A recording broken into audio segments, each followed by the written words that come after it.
Feel safe in their presence. કે એ જીવ કે એ ચેતનાની હાજરીથી તમને શાંતિનો અહેસાસ થવો જરૂરી છે. Otherwise again it will activate your amygdala. જો તમને કૂતરાનો ભય હોય તો, અથવા તમારી પાસે ભૂતકાળમાં એવું કંઈ થયું હોય, ડોગ બાઇટ થયું હોય, તો again it will activate your amygdala કે આ થ્રેટ છે, આને ઘરમાંથી કાઢો. ઓકે. પણ બીજું જે છે, જે બહુ જ વેલિડ છે, એ છે nature. Fifth, This is the most underrated way to manage stress. Nature. કારણ કે અગેન નેચરનું જે રિધમ છે એ આપણને આપણા બાયોલોજિકલ રિધમ તરફ પાછું લાવે છે. જે આપણી લય ખોરવાઈ ગઈ હોય છે સ્ટ્રેસને કારણે, તમે 5 દિવસ નેચરમાં વિતાવો એન્ડ આપોઆપ તમે તમારી મૂળ રિધમમાં પાછા આવી જશો. હગ કરવાનું એમણે કીધું, best thing to હગ is tree. હવે તો ટ્રી થેરાપી છે એવી. તો તમે 5 સેકન્ડ 10 સેકન્ડ સુધી કોઈ ઝાડને ગળે મળીને ઊભા રહો, આપોઆપ તમને શાંતિનો અનુભવ થશે. કારણ કે એ ચેતના છે, એ પદાર્થ નથી. અને એ તમને એક, તમે માનો કે ના માનો, એ તમને એક ભરોસો આપશે કે everything is fine, don't worry. હું અહીંયા વર્ષોથી ઊભો છું, મને કાંઈ થયું નથી, તમને કાંઈ નહીં થાય. યસ, ક્યાંય પણ. Yes, very very. ઇવન દરિયાકાંઠે ચાલો તો પણ સારું ફીલ થશે. કારણ કે એને અર્થિંગ કહેવાય. અર્થિંગ. મને ઘણીવાર નવાઈ લાગે કે લોકો ચપ્પલ પહેરીને દરિયાકાંઠે શું કામ આવતા હશે. ધ વેરી પર્પઝ કે તમારે એનો સ્પર્શ કરવો છે ને, તો ખુલ્લા પગે ચાલો. અને એની પાછળ પણ સાયન્સ છે, એને અર્થિંગ કહેવાય. કે જે તમે 10-15 મિનિટ થોડું દરિયાકાંઠે ચાલો છો તો એનાથી તમારું સ્ટ્રેસ લેવલ આપોઆપ ઘટવા લાગે છે, તમારું બીપી ડાઉન થશે, તમારું હાર્ટ રેટ ડાઉન થશે, you will feel relaxed. Yes. હા, એ હું કહું. Very good question. हाँ, यस. हाँ, मैं उसके ऊपर आ रहा हूँ. That is a very valid point. અને હું છેલ્લે કહેવાનો હતો પણ હું કહું છું એમને. યસ. હા, એ ડોપામિન છે. Dark chocolate is dopamine. When you are feeling low, ઉદાસી જેવું લાગે ત્યારે ડાર્ક ચોકલેટથી મૂડ અપ થાય, ડોપામિન છે. એનાથી રિલેક્સ ફીલ નહીં થાય. ક્યારેક અમુકનો તો ગિલ્ટ ફીલ થશે કે અરે બાપર કેટલી કેલરી ગઈ. Okay, fine. યાર તમે બેઝિક વસ્તુ ભૂલી જાઓ છો યાર. મને એમ કહું કે એ તો બીજું આવશે. હા, prayer. Okay, fine. Again, but it is not a scientific answer. I want a scientific answer. No affirmation. ના. આમ તો એ સૌથી મોટું સુખ છે. આઈ એગ્રી કે એનાથી મોટું સુખ એકેય નથી. કાફકાની નોવેલમાં એવું લખ્યું છે, મેટામોર્ફોસિસમાં. એનો નવલકથાનો પ્લોટ કેટલી સરસ રીતે શરૂ થાય છે કે એક સવારે એક માણસ ઉઠે છે અને ખબર પડે છે કે હું એક જાયન્ટ ક્રીચર બની ગયો છું, એક કીડામાં પરિવર્તિત થઈ ગયો છું. તો ત્યાંથી જ મેટામોર્ફોસિસની નવલની શરૂઆત જ એવી રીતે થાય છે કે એક માણસ સવારે ઉઠે છે અને ખબર પડે છે કે આઈ એમ નો લોંગર અ હ્યુમન, હવે એક જાયન્ટ ક્રીચર છું, એક કીટક બની ગયો છું. અને પછી એવું વિચારે છે કે યાર એની કરતાં હું શાંતિથી સૂઈ જાઉં ને આ બધું નોનસેન્સ ભૂલી જાઉં. તો મને એ વાક્ય બહુ ગમે છે કે એની કરતાં શાંતિથી સૂઈ જાઓ ને ફરગેટ ઓલ ધીસ નોનસેન્સ. હા, પુસ્તકો વાંચવાની. I want a very practical. પુસ્તકો વાંચવા, તમને સ્ટ્રેસમાં વધારે પુસ્તકો વાંચવાની ઈચ્છા નહીં થાય. સ્ક્રીમિંગ કરતાંય વધારે તમે નજીક છો.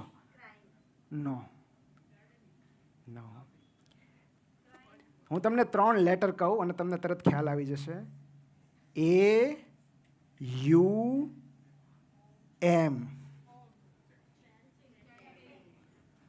અને why? There is a scientific reason. આપણે બધા સાથે કરીએ 3 વાર. ઓકે, તમે મારી સાથે સાથે બોલજો અને દેન યુ ટેલ મી કે એનાથી શું ઇફેક્ટ આવી. ઓકે, 1 2 3.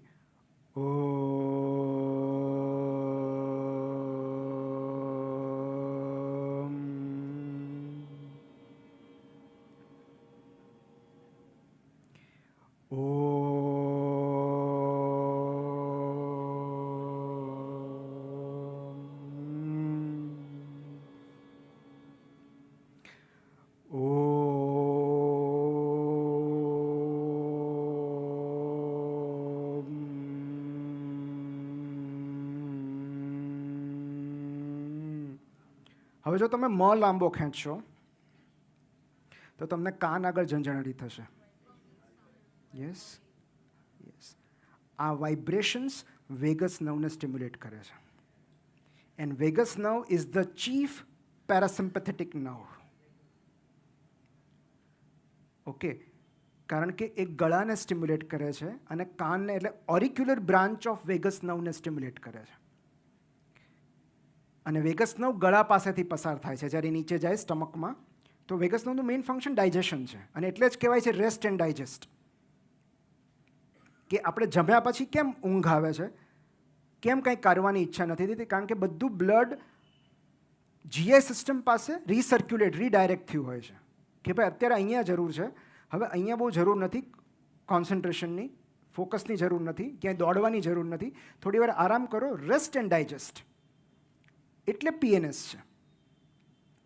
તો જ્યારે આપણે વેગસને સ્ટિમ્યુલેટ કરીએ છીએ, deep breathing is the best way to stimulate your vagus nerve. એક ઊંડો શ્વાસ લો અને છોડો, એ વેગસ નર્વને સ્ટિમ્યુલેટ કરશે. ઓમનું ઉચ્ચારણ, વારંવાર ઓમનું ઉચ્ચારણ કરવાથી વેગલ ટોન વધે છે. અને અત્યારે તમે 3 વાર કર્યું, તમને પોતાને ડિફરન્સ ખ્યાલ આવશે કે પહેલાં કરતાં થોડું રાહત અનુભવાય છે. બિકોઝ તમે you have already stimulated your vagus nerve. અને વેગસ નર્વ સ્ટિમ્યુલેટ થાય ત્યારે આ બધા એલાર્મ મિકેનિઝમ જે મેં પહેલાં કીધા, એ બધી એલાર્મ સિસ્ટમ બંધ થઈ જાય. કોઈ થ્રેટ નથી, શાંતિથી બેસો. તો આ ઉચ્ચારણ છે, વાઇબ્રેશન્સ છે, અને એમાં કોઈ પણ મંત્રોચ્ચાર તમે કરો. ઓમ તો સૌથી સાદામાં સાદું ને સૌથી બેસ્ટ ઉદાહરણ છે, પણ તમે કોઈ મંત્ર જાપ કરો કે કંઈ પણ કરો તો એનાથી એ વાઇબ્રેશન્સથી તમને રાહત મળશે. યાર મુખ્ય કામ રહી ગયું યાર. મતલબ મને એમ હતું કે બ્રિધિંગ પછી સેકન્ડ આવવું જોઈએ, જે વારંવાર કરવાથી આપણો પેરાસિમ્પેથેટિક એક્ટિવેટ થયા કરે છે. પણ આ કેવી આયરની છે કે આપણે એ જ ભૂલી જઈએ છીએ, વિચ ઇઝ વેરી વાઇટલ. પાણી પીવું, એક્સરસાઇઝ, મૂવમેન્ટ આવી ગઈ. This is like very vital. મતલબ આ નથી તો લાઈફમાં કાંઈ જ નથી.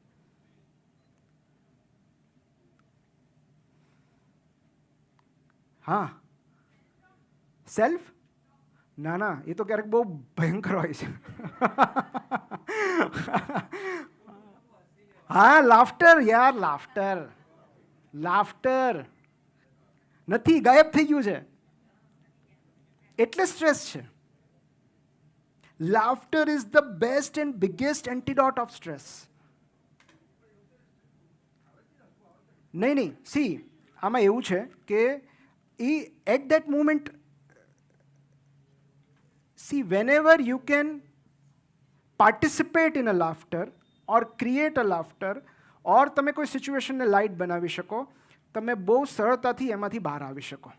એ પ્રયત્નપૂર્વક હસવાની વાત નથી, પણ જે લોકો નિયમિત હસતા હોય છે એ લોકો બહુ સરળતાથી સ્ટ્રેસમાંથી બહાર આવી શકે છે.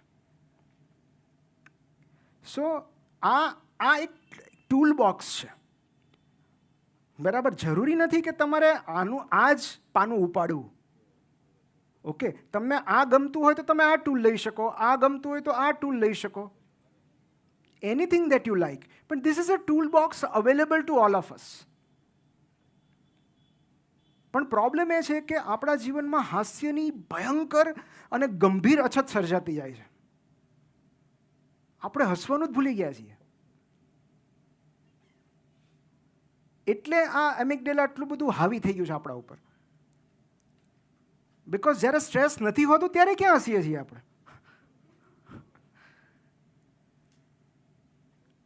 જ્યારે કોઈ સ્ટ્રેસ નથી, કશું જ નથી, કોઈ આપણી સળી નથી કરતું, ત્યારે નથી હસતા આપણે. તો વેગસ નર્વને કેમ ખબર પડશે, બ્રેનને કેમ ખબર પડશે કે આપણે સુરક્ષિત છીએ? Because when we laugh, we feel safe. અને એટલે જ અત્યારે આ સ્ટેન્ડઅપ કોમેડી કે જે બી આનો આટલો બધો જરૂરિયાત ઊભી થઈ છે, માંગ ઊભી થઈ છે. કારણ કે લોકોને પહેલાં જે નિર્દોષ હાસ્ય મળતું એવું હાસ્ય હવે મળતું નથી. શાહબુદ્દીનભાઈ જેવા કેટલા ઓછા લોકો રહ્યા છે કે જેમાં ઘરના 5 સભ્યો બેસીને હસી શકે. હવે તો સ્ટેન્ડઅપ કોમેડીમાં પાછું 18+ રિક્વાયરમેન્ટ. મને તો નવાઈ લાગી, ભાવનગરમાં આવ્યું ને મને કે તમે તમારી દીકરીને નહીં લાવી શકો. તો મેં કીધું એવું હાસ્યનું ધોરણ હોય તો મને ચિંતા થાય છે. મતલબ જો હાસ્યને આપણે ઉંમરમાં બાંધી દઈએ કે 18+ હાસ્ય છે તો મને ખરેખર ચિંતા થશે. કાં તો ઓડિયન્સની ચિંતા થશે, કાં તો કલાકારની ચિંતા થશે. પણ મને એટલા માટે આ નવાઈ લાગી કારણ કે એક સમય હતો કે જ્યારે હું અને મારા દાદા એક જ કેસેટમાંથી સાથે બેસીને સાંભળતા ને હસતા. તો એવા સીન્સ હોય તો સમજી શકાય કે ભાઈ દરેકે પોતાના નેટફ્લિક્સમાં અલગ જઈને જોવું. પણ કોમેડીમાંય હવે એવું થવા લાગે તો એ બહુ ગંભીર અછત કહેવાય ને હાસ્યની. તો એનો મતલબ એમ કે આપણે ખરેખર એવા હાસ્ય કલાકારોની, હાસ્યકારોની જરૂર છે જે આપણને સપરિવાર હસાવી શકે. એ સૌથી મોટી ચેલેન્જ છે.